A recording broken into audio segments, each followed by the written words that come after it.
भारत के पूर्व राष्ट्रपति श्री प्रणब मुखर्जी का निधन हो गया है। कांग्रेस पार्टी के ये वरिष्ठ नेता रहे हैं और इन्होंने देश की कई गंभीर समस्याओं को सुलझाने में अपना बड़ा योगदान दिया है। कांग्रेस पार्टी के संकट मोचक इन्हें कहा जाता था। आज की हमारी ये वीडियो हमारे पूर्व राष्ट्रपति को एक श्रद्धांजलि है। कई बातें हैं जो इनसे आज का युवा सीख सकता है। आइए हम इनके जीवन से जुड़े कुछ पहलुओं पर नजर डालते हैं। प्रणब मुखर्जी ने 2012 से 2017 तक भारत के 13वें राष्ट्रपति के रूप में कार्य किया। 15 जून 2012 को यूपीए ने इनको प्रेसिडेंशियल कैंडिडेट के रूप में नॉमिनेट किया था। फ्रेंड्स, यूपीए ने अपने सबसे दमदार नेता को इस अहम पद के लिए नॉमिनेट किया था। इनका नॉमिनेशन सुनकर एनडीए पक्ष भी शॉक्ड एंड अपसेट था, क्योंकि इनकी छवि की बराबरी करने वाला नेता एनडीए के पास नहीं था। और ये कितने प्रभावशाली व्यक्ति रहे हैं, इस बात का अंदाजा प्रेसिडेंट इलेक्शन की वोटिंग के समय एनडीए की ओर से हुई क्रॉस वोटिंग से लगाया जा सकता है। मतलब ऑपोजिशन के कुछ मेंबर्स ने भी इन्हीं के पक्ष में वोट किया था।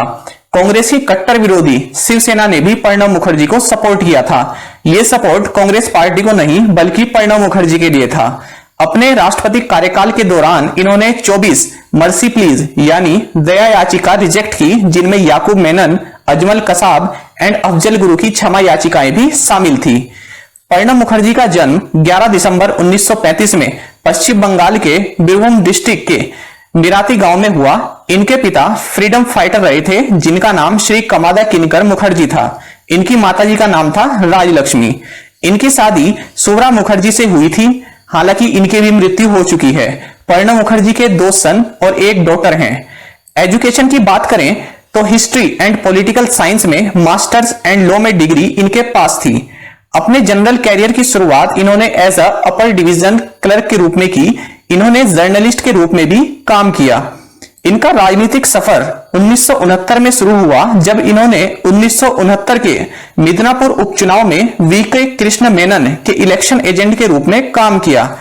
पहली बार संसद में इनका आगमन 1969 में एज अ राज्यसभा एमपी हुआ था। 1982 से 1984 तक ये देश के फाइनेंस मिनिस्टर रहे। हालांकि 1984 में राजीव गांधी ने इन्हें फाइनेंस मिनिस्ट्री पोस्ट से हटा दिया था।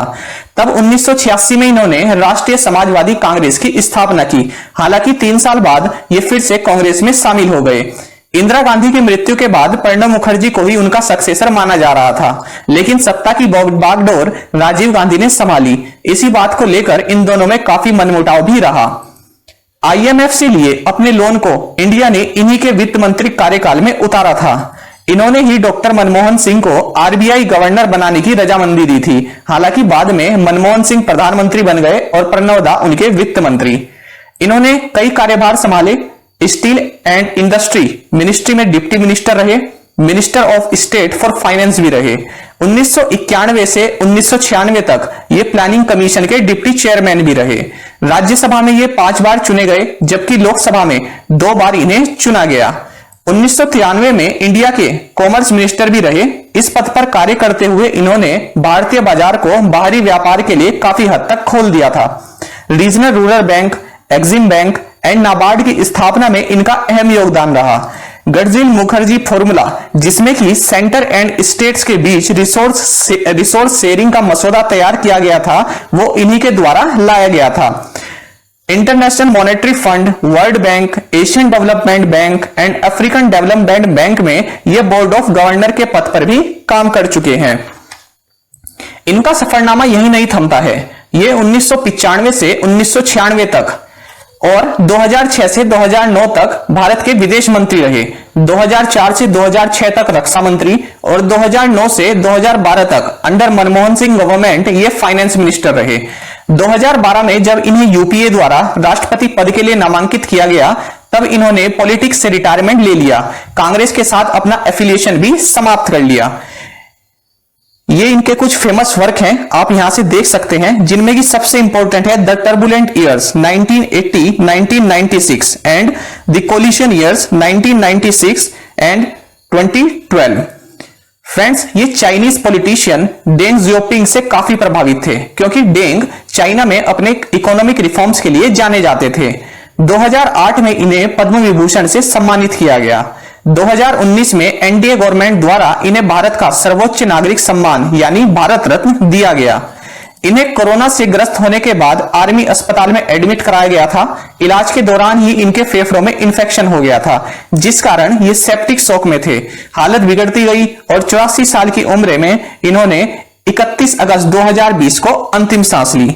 फ्रेंड्स, आई होप आपको इनके जीवन के अहम पहलू जानने को मिले होंगे। गवर्नमेंट ऑफ इंडिया ने 7 डेज राष्ट्रीय शोक भी इन्हीं के याद में घोषित किया है। और साथ में आप सभी करंट अफेयर्स फंडा को टेलीग्राम पर भी ज्वाइन कर सकते हैं। यहाँ पर रेगुलर वीडियोस, अपडेट्स और करंट क्विजेस हम आप सभी के लिए डालते हैं। साथ ही डिस्कशन ग्रुप में आप किसी भी क्वेश्चन का सोल्यूशन पा सकते हैं। फ्रेंड्स, आपको अगर हमारी वीडियोस और हमारे क्वेश्चंस का लेवल अच्छा लगता है तो इसको लाइक जरूर किया कीजिए।